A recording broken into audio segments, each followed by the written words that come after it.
हां, लक्ष द्या, आपल्याला पाहायचं आहे उदाहरण नंबर 4. 4 ना? हां,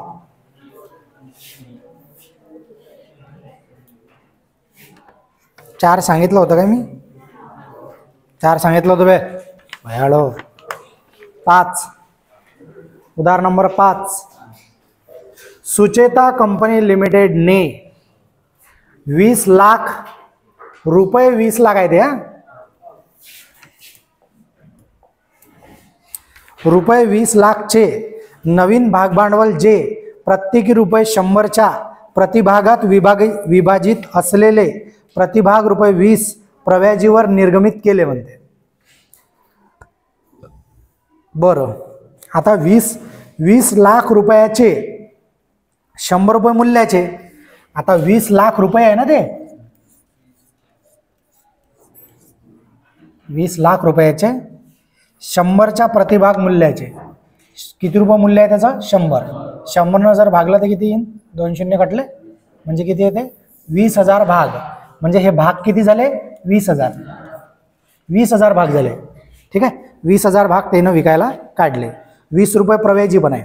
अर्जासोबत प्रार्थनेवर आहे 10 रुपये, आवंटनावर आहे 40 आणि 10 रुपये प्रवेजी, आणि अंतिम याचना आहे 50 आणि 10 रुपये प्रवेजी. निर्गमित भागापेक्षा जास्त म्हणजे 26,000 भागाकरता अर्ज प्राप्त झाले. बरं, आता किती भाग निर्गमित केले होते? 20,000. अर्ज किती आले? 26,000. 26,000 भागासाठी अर्ज प्राप्त झाले.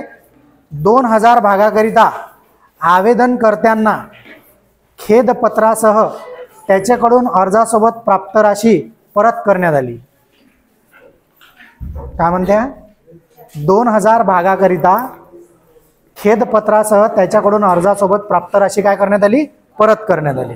बरं, म्हणजे 26,000 पैकी 2,000 भागाचे पैसे काय केले? परत केले. बरं, राहिलेल्या अर्जदारांना आनुपातिक प्रमाणात भागाचे आवंटन करण्यात आले. उरलेल्या भागांना काय केले? आवंटन करण्यात आले. बरं, वाटप करण्यात आले. चला पुढे. आवंटनावरील आणि अंतिम याचनेची संपूर्ण राशी योग्य वेळी मिळाली. म्हणजे सर्व राशी योग्य वेळी मिळाली. सुचेता कंपनी लिमिटेडच्या पुस्तकात आवश्यक रोजकीर्द नोंदी करा. करूया मग. उदाहरण नंबर 5.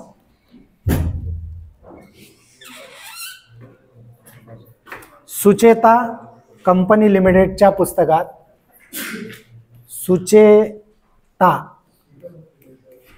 कंपनी लिमिटेडच्या पुस्तकात रोजकीर्द नोंदी दिनांक डॅश डॅश रोजी संपणे आवश्यकता, दिनांक, विवरण, खातेपान, नावे, रक्कम, जमा रक्कम. याच्यामध्ये पहिले पाहता किती भाग विकायला काढले कंपनीनं ते सांगितलं नव्हतं, आपण काढलं. 20 लाखाचे 100 रुपये मूल्यानं किती भाग विकायला काढले? 20,000.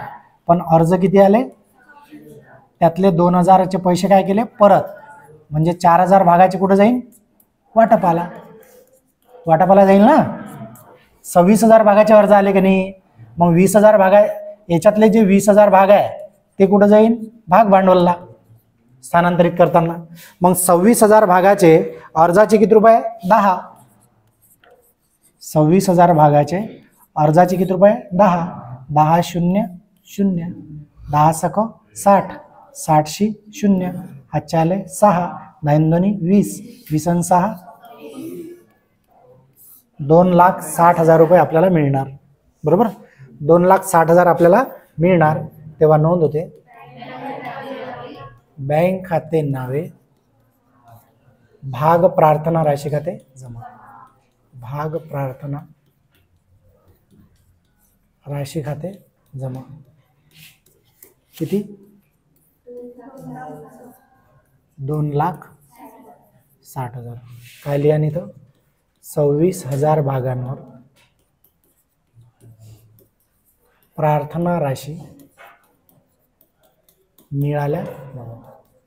आता स्थानांतरित करताना प्रॉब्लेम काय आहे की आपण तर 20,000च भाग विकायला काढले, पण अर्ज किती आले? 26,000. मग 6,000 भागाची विल्हेवाट लावा लागेल ना. त्यांनी सांगितलं की 2000 भागाचे पैसे परत केले, मग उरलेल्या 4000 भागाचे कुठे जाईल? आवंटनला. मग इथं नोंद काय करू आपण? भाग प्रार्थना राशी खाते नावे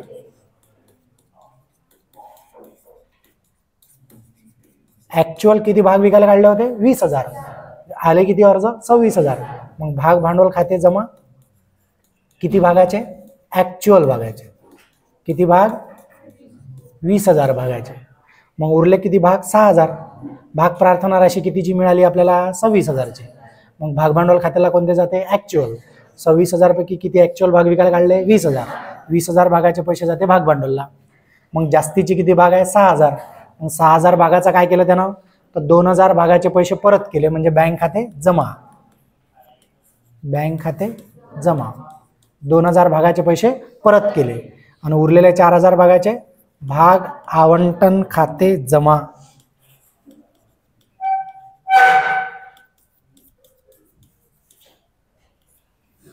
सप्रमाण वाटप केले म्हणते ना, म्हणजे 4,000 भागाचे पैसे परत केले. 4,000 भागाचे पैसे आवंटनला. मग भाग प्रार्थना राशी किती आले तुमच्याजवळ? 2,60,000. भाग भांडवल खात्याला किती जाते? 20,000 भागाचे 10 रुपयानं 2 लाख. 20,000 भागाचे 10 रुपयानं एक शून्य वाढा ना. बँक खाते जमा 2,000 भागाचे 10 रुपयानं 20,000. 4,000 भागाचे 10 रुपयानं 40,000. 2,20,000 आणि 40 60 झाले बरोबर. 2,60,000. इथे काय लिहू आपण? भाग प्रार्थना राशी स्थानांतरित केल्या.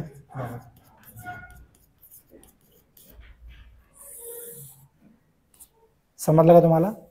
10 जर कोणत्याही संख्येला गुणलं ना तर त्याच्यावर एक शून्य वाढते. जसं 26,000 आहे ना, 10 गुणलं तर एक शून्य वाढलं नाही याच्यावर. पहा 26,000 गुन्ह्याला जसं 10% काढतो तर एक शून्य कमी होते, तसं 10 गुणलं तर एक शून्य वाढते. म्हणजे 26,000 गुन्ह्याला 10 केलं तर 2,60,000. तसं 26,000 भागाचे अर्ज आले की नाही, तर आपण भाग प्रार्थना राशी जेव्हा स्थानांतरित करतो तेव्हा भाग भांडवल खात्याला कोणते पैसे जाते? ऍक्च्युअल, जास्तीचे नाही. तर 26,000 पैकी ऍक्च्युअल किती भाग आहे? 20,000. तर 20,000 गुन्ह्याला 10 2 लाख, म्हणजे 20,000 वर एक शून्य वाढलं.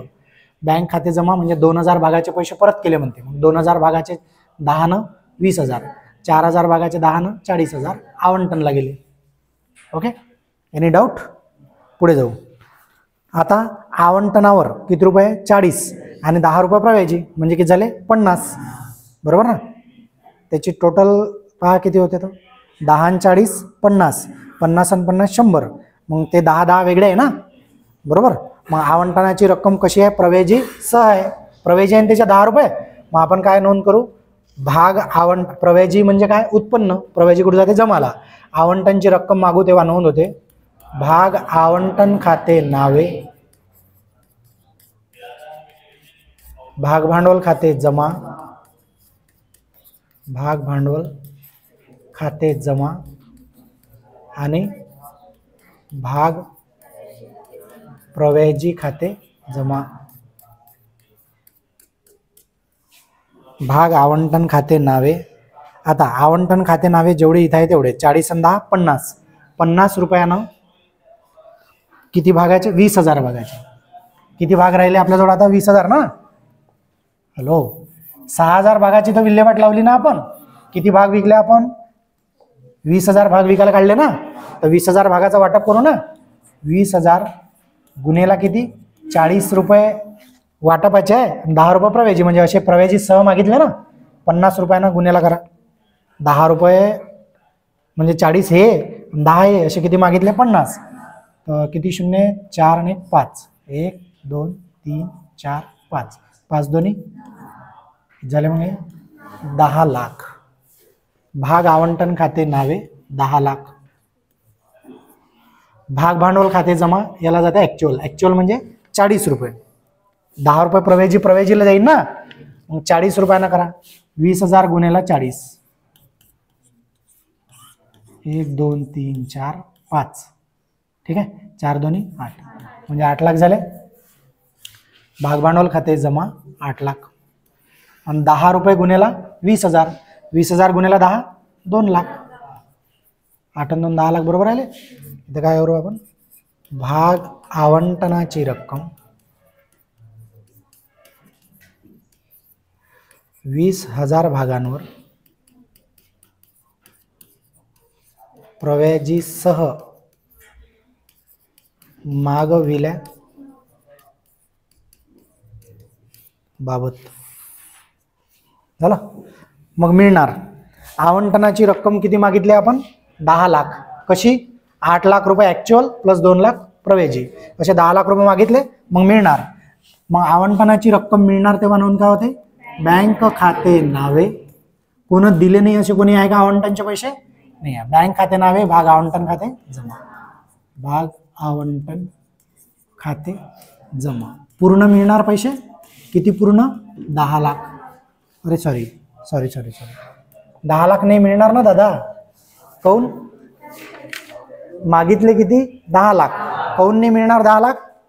कोण दिले नाही असं कोणी आहे का? नाही. परंतु हे अर्जाचे 40,000 पहिले जास्त मिळालेले, अर्जाचे जास्त मिळालेले 40,000 आपण आवंटनला स्थानांतरित केले होते ना, त्याच्यामुळे मागितले किती? 10 लाख. पण त्यातले 40,000 पहिलेच मिळाले आहे ना आपल्याला. मग 10 लाखातले 40 पहिलेच मिळाले तर 9,60,000 रुपये मिळेल. किती मिळेल? मिळाले नाही असं आहे का? कोण दिले नाही असं आहे का? ते नाही. ते आपल्याकडे अर्जाचे जास्त आलते, ते आपण आवंटनला स्थानांतरित केले होते. समजलं? आपण म्हटलं की बाबा तुम्ही आवंटनच्या वेळेस कमी दे जा. कळलं ना? जसं एखाद्या वेळेस एखाद्याला पैसे जास्त दिले आपण, तर मग आपण काय म्हणू? पुढच्या ह्याच्यात कापून घे जा. समजलं ना? पुढच्या वेळेस कापून घे जावं. पटतंय ना तुम्हाला? म्हणजे म्हणण्याचा अर्थ असा की जर समजा आपल्याकडे किती रुपये आले होते? 2,60,000. म्हणजे आपल्याकडे 60,000 रुपये जास्त आले होते, त्यातले आपण 20,000 रुपये परत केले होते आणि 40,000 आवंटनला स्थानांतरित केले होते ना. त्याला म्हटलं होतं ना की आवंटनचे मागण तेव्हा नंतर तुम्ही कमी दे जावं. मग आपण आवंटनचे पैसे किती मागितले? 10 लाख टोटल. मग 10 लाखातले 40 ऑलरेडी मिळाले आहे ना आपल्याला. मग 10 लाखातले 40 जर ऑलरेडी मिळाले तर 10 लाखातून 40 कमी करा, म्हणजे 9,60,000. इथे लिहू आपण भाग आवंटनाची रक्कम मिळाल्या बघा. कोण दिले नाही असं कोणी नाही आहे. थकीत बिकीत नाही आहे. ते ऑलरेडी मिळाले आपल्याला, कारण अर्जाचे जास्त मिळाले होते. त्याच्यानंतर अंतिम याचना. अंतिम याचनेवरही प्रवेजी आहे. तर मग पहिल्याच नोंदीत येते 50 रुपये ॲक्च्युअल आहे आणि 10 रुपये प्रवेजी, म्हणजे 60 रुपये मागितले. मग अंतिम याचनेचे पैसे मागू तेव्हा नोंद होते भाग अंतिम याचना. याचना खाते नावे भाग भांडवल खाते जमा. भाग भांडवल खाते जमा आणि भाग प्रवेजी पण आहे याच्यावर, म्हणून भाग प्रवेजी खाते जमा. अंतिम याचना किती रुपये? 60 रुपये. घ्या मग आता 20,000 गुणेला 60 करा. गुणेला 60 किती शून्य येते? 5 ना. 1 आणि 4 5 शून्य. साईन दोन्ही म्हणजे 12 लाख झाले. भाग अंतिम याचना खाते नावे 12 लाख. ठीक आहे. भाग भांडवल खात्याला कोणते पैसे जाईल? 50 रुपये. 50 रुपयानं आपण हे गुणलंय ऑलरेडी. 20,000 50 10 लाख. आणि प्रवेजी खाते जमा. प्रवेजी किती रुपये? 10 रुपये. तर प्रवेजीचे 10 रुपयानं 20,000ला गुणला तर 2 लाख येते. किंवा 12 लाख मधून 10 कमी केले 2 लाख. इथं काय करू आपण? 20,000 भागांवर भाग अंतिम याचना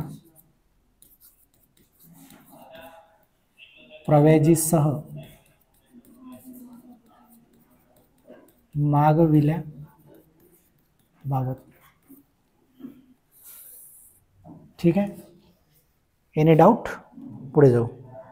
मिळणार मग अंतिम याचनेवर कोण दिले नाही वगैरे असं कोणी आहे का? नाही आहे. मग पैसे मिळणार तेव्हा ना बँक खाते नावे भाग अंतिम याचना खाते जमा. किती? 12 लाख. 12 लाखातले पहिले काही मिळाले आहे का? किंवा कोण दिले नाही असं कोणी आहे का? मग इथे काय लिहू आपण? भाग अंतिम याचना रक्कम मिळाल्या बाबत. झालं. जप्ती बिप्ती काही आहे नाही, संपला कार्यक्रम. जप्ती वगैरे काही आहे का नाही, संपलं नोंदी. ठीक आहे. तर अशा प्रकारचं हे एक्झाम्पल आहे. याच्यात खाली उत्तर दिलं आहे त्यानं. परत करण्यात आलेली रक्कम 20,000, आवंटनामध्ये समायोजित 40,000. हे आवंटना हे परत केलेली रक्कम किती आहे 20,000, आवंटनमध्ये समायोजित 40,000. मग मागताना आपण मागितले 10 लाख, पण 40 पहिलेच मिळाले आहे ना, त्याच्यामुळं मिळताना आपल्याला कमी मिळाले, 40, 9,60,000 मिळाले. कळलं ना तुम्हाला? हां. तर अशा प्रकारचं हे उदाहरण नंबर 5 होतं. आता पाहू आपण उदाहरण नंबर 6. ठीक आहे. बघा, सुहास लिमिटेडने 10,000 समभाग प्रत्येकी ₹10चा प्रतिभाग ₹2 प्रव्याजीवर निर्गमित केले. काय म्हणते? सुहास लिमिटेडने 10,000 समभाग प्रत्येकी ₹10चा प्रतिभाग ₹2 प्रव्याजीवर निर्गमित केले. बरं. भागांवर देय राशी पुढील प्रमाणे अर्जासोबत: ₹3 आवंटनावर, 5 आहे प्रव्याजीसह, आणि उरलेली राशी 2 समान हप्त्यामध्ये मागवली. उरलेली राशी 2 समान हप्त्यात मागवली म्हणते. म्हणजे आता पहा, अर्जासोबत किती आहे 3, तशी भागाचं मूल्य किती आहे 10, भागाचं मूल्य वर किती आहे 10, आणि ₹2 प्रव्याजी म्हणजे असे झाले 12 ते. बरोबर ना? प्रव्याजी म्हणजे जास्त ना, ₹2 प्रव्याजी म्हणजे 12 झाले ना. आता अर्जासोबत किती रुपये आहे 3, आवंटनावर किती आहे 5, म्हणजे पण त्याच्यात ₹2 प्रव्याजी आहे, म्हणजे ₹3 झाले ते आवंटनचे.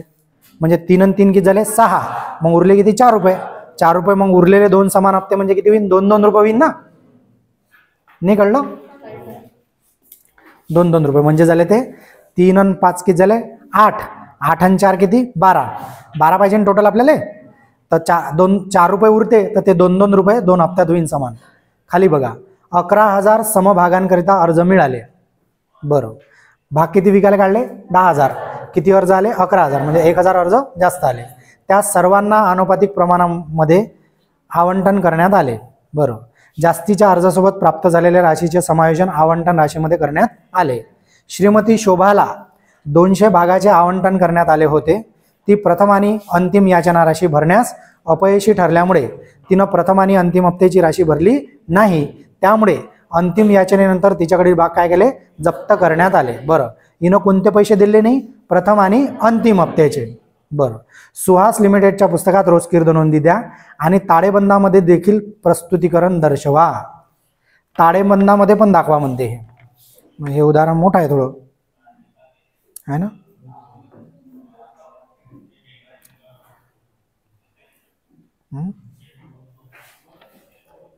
होऊ शकते, है ना. तर आपण काय करू, फोटो काढून घेऊ याचा. पहिले फोटो काढा बरं याचा, ग्रुपवर पुस्तकात रोजकीर्द नोंदी करायची आपल्याला. ठीक आहे. पहिली नोंद करू. पहिले आपल्याला कोणते पैसे भेटते अर्जाचे. अर्जाचे किती रुपये ₹3. किती अर्ज आले 11,000, 11 त्रिक 33,000 भेटन ना. 11 त्रिक 33,000, 33,000 रुपये आपल्याला मिळणार अर्जाची रक्कम. तेव्हा नोंद होते बँक खाते नावे भाग प्रार्थना राशी खाते, भाग प्रार्थना राशी खाते जमा. किती रुपये 11,000 गुणेला 3, 11 त्रिक 33,000. इथं काय लिहू आपण 11,000 भागांवर भाग प्रार्थना रक्कम मिळाल्या बाबत. ओके. हां, 33,000 मिळाले, पण ॲक्च्युअल आपण किती भाग विकायला काढले 10,000. 10 त्रिक 30च मिळाले पाहिजे होते. 1,000 भागाचे ₹3 3,000 जास्त आले आपल्याकडे. मग त्यात 3,000चं केलं काय त्यानं, 1,000 भागाचं काय केलं आवंटनला असताना. बरं. मग स्थानांतरित करताना नोंद काय करू, भाग प्रार्थना राशी खाते नावे, राशी खाते नावे भाग भांडवल, भाग भांडवल खाते जमा आणि भाग आवंटन खाते जमा. आवंटनला गेले ना पैसे जास्तीचे.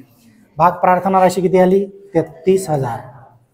त्यातले भाग भांडवलला किती जाईल 10 त्रिक 30,000 आणि 1000 भागाचे 3 रुपयानं 3000 आवंटनला. इथे काय लिहू आपण, भाग प्रार्थना राशी स्थानांतरित केल्याबाबत. ओके, प्रार्थना राशी काय केली, स्थानांतरित. पुढे जाऊ. त्याच्यानंतर आहे आवंटन. आवंटन किती आहे, 5 रुपये. प्रव्याजी सह आहे म्हणजे त्याच्यात 2 रुपये प्रव्याजी आहे. मग आवंटनचे पैसे मागू देवा नोंद काय होईल, भाग आवंटन खाते नावे भाग भांडवल खाते जमा आणि भाग प्रव्याजी खाते जमा. आता आवंटन किती भागाचा करू आपण, 10,000. 10,000च ना. एक 10,000 भागांवर आवंटनाची रक्कम प्रव्याजी सह मागविल्या बाबत. मग आवंटनाचे पैसे किती मागितले, किती आहे, 5 रुपये आहे ना. 5 रुपयांना 10,000 भागाचे किती होते, 50,000. 9×5 = 50.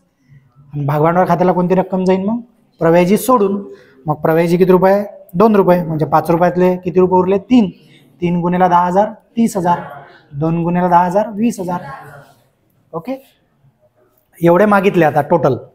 आता मिळणार आवंटनची रक्कम मिळणार. तर आवंटनचे पैसे दिले नाही आहे का तिनं, शोभानं. आवंटनचे नाही, शोभानं कोणते पैसे दिले नाही, प्रथम आणि अंतिम. म्हणजे शोभानं आवंटनचे दिले, म्हणजे आवंटनचे कोण दिले नाही असं कोणी नाही आहे. मग आवंटनची रक्कम मिळताना काय होईल, बँक खाते नावे भाग आवंटन खाते जमा.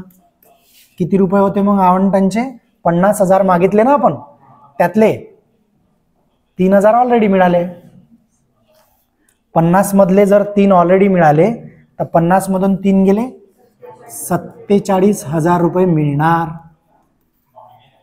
किती मिळणार, 50,000 मागितले ना. 50 मधले 3 ऑलरेडी अर्जाचे जास्त आले होते, पण मागितले किती, 50. आपण पहिलेच काय म्हटलं होतं त्याला, की तुमचे जे 3,000 जास्त आले बघा, ते आम्ही काय करतो, आवंटनला स्थानांतरित करतो. पुढं पाहू, तुमचे 3,000 जास्त आले होते, पुढं पाहून घेऊ. मग पुढं मागितले किती, 50. मग ते 3 भेटन काय, देणार नाही ना. पाहून 3,000 आवंटनला स्थानांतरित केले ना आपण, ऑलरेडी मिळाले होते ना 3,000. मग ते 3,000 कमी नाही मिळणार का, 50 मधून 3 कमी मिळणार, म्हणजे 47,000. भाग आवंटनाची रक्कम मिळाल्याबाबत. ओके, आता प्रथम हप्ता, नंतरचे 2 हप्ते कसे म्हणते तो, समान. मग 5 आणि 3 8 झाले, मग उरले किती, 4 रुपये. 2 रुपये येईल. 2 रुपयानं प्रथम हप्त्याची रक्कम मागू तेव्हा नोंद होते, भाग प्रथम याचना खाते नावे भाग भांडवल खाते जमा. भाग भांडवल खाते जमा. याच्यावर काही प्रव्याजी बिव्याजी नाही. 10,000 भागाचे 2 रुपयानं 20,000 पूर्ण मागितले. मागताना 10,000 भागांवर भाग प्रथम याचना रक्कम मागविल्या बाबत.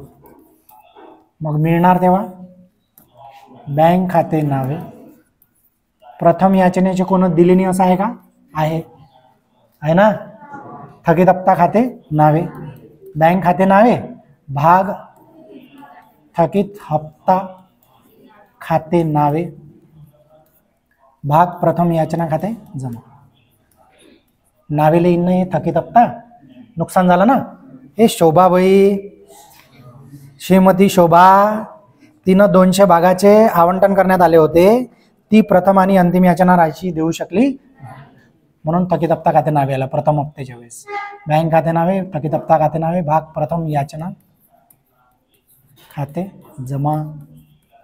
मला सांगा मागितले किती आपण प्रथम याचना, 20. प्रथम याचना खाते जमा 20,000. मग मला सांगा प्रथम याचनेचे 2 रुपये आहे, किती भागाचे पैसे दिले नाही तिनं? 200. 200 भागाच्या 2 रुपयानं काढा मग. किती होते? बेदोनी 4. 400 रुपये मिळणार नाही.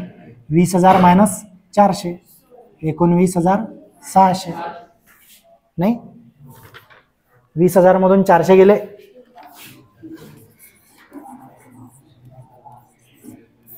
0 0. 10तून 4 गेले 6 हातचा दिला. 10तून 1 गेला 9 हातचा दिला. 2तून 1 गेला 1. 19,600. इथे काय लिहू आपण? भाग प्रथम याचना रक्कम श्रीमती शोभा चे 200 भाग सोडून मिळाल्या बाबत. ओके. मग आता अंतिम हप्त्याचे पैसे मागू.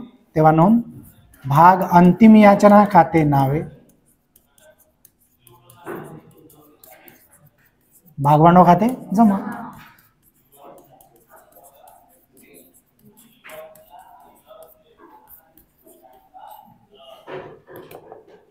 $10,000 भागांवर अंतिम याचना रक्कम मागविल्या बाबत. 20,000च 2 रुपयेच आहे ना. मग मिळणार तेव्हा बँक खाते नावे भाग थकीत हप्ता खाते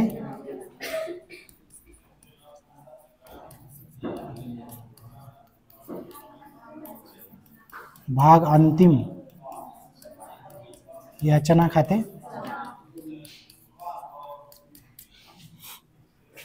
सेम इन ना रक्कम. काऊन? 200 भागाचे 2 रुपयांना 400 मिळाले नाही.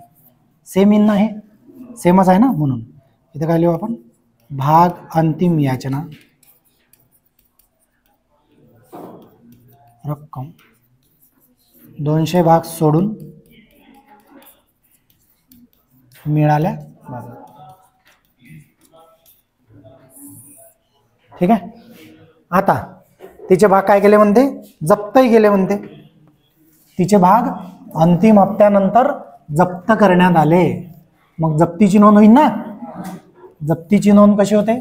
भाग भांडवल खाते नावे भाग भांडवल खाते नावे भाग प्रवेजी खाते नावे होते.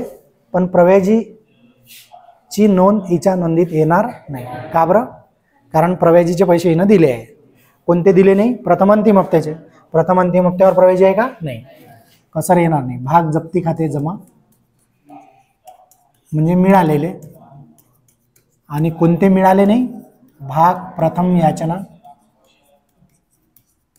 खाते जमा भाग अंतिम याचना खाते जमा. इथे लिहू आपण श्रीमती शोभा चे 200 भाग जप्त केल्या बाबत. झालं. तर भागभांडवल खाते नावे नंतर लिहू. जप्ती खाते जमा म्हणजे मिळालेले. मिळाले कोणते आहे मग पैसे? अर्जाचे आणि आवंटांचे. अर्जाचे 3, आवंटांचे 5. पण त्याच्यात प्रवेजी आहे, तर प्रवेजी नोंदीत आहे का? नाही. प्रवेजी सोडून म्हणजे 3च घ्या लागेल. 3 आणि 3 6. 6 रुपयानं 200 भागाचे पैसे किती होते? 200 गुणेला 6. 6 0 0 साइन 2 12. 1200. प्रथम याचना 400, अंतिम याचना 400. 12 आणि 4 16 आणि 4 20. 2000 किती येते? 1200 आणि 400 1600. 1600 हे 400 थकीत झाले. इथं 400 400 400. 200 भागाचे 2 रुपयानं झालं. आता काय म्हणते तो? ताळेबंदात दर्शवा म्हणते. मग ताळेबंदात जर दर्शवायचं आहे तर खाते उघडा लागते. कोणते?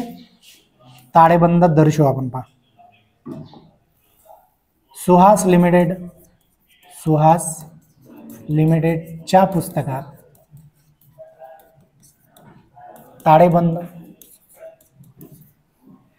ताळेबंदात किती कॉलम असते? 4. कोणते? जास्त काही विषय नाही आहे. देयता, रक्कम, संपत्ती. कोणते खाते उघडायचे? भाग भांडवल, बँक, प्रव्याजी आणि थकीत. जप्ती उघडायचा नाही. का बरं? कारण जप्ती खाते कधी उघडायचे? जप्तीची नोंद आहे आणि पुनर्विक्रीची आहे तेव्हा. ठीक आहे, तर हे नोंद कन्सिडरच करायची नाही जप्तीची, फक्त जप्तीची असन तर. ठीक आहे, मग इथपर्यंतच्याच नोंदी करायच्या. पहा, बँक खाते पाहून घेऊ पहिले. बँक खाते नावे आहे 33,000. त्याच्यानंतर बँक खाते नावे आहे 47,000. त्याच्यानंतर बँक खाते नावे 19,600. त्याच्यानंतर बँक खाते नावे 19,600. आता भागभांडवल पाहू. भागभांडवल खाते जमा 30,000. भागभांडवल खाते जमा 30,000. भागभांडवल खाते जमा 20,000. भागभांडवल खाते जमा 20,000. हे नोंद कन्सिडर करायची नाही, कारण फक्त जप्तीची आहे म्हणून. त्याच्यानंतर प्रव्याजी, प्रव्याजी खाते जमा आहे किती?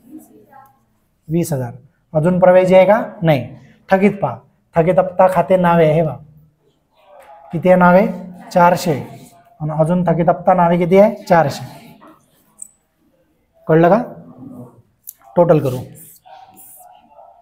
0 0 0 0 3 आणि 3 6, 6 आणि 2 8 आणि 2 1,00,000. हेच 1,00,000 इकडे कुठं आला? भागभांडवल खात्याच्या नावेला.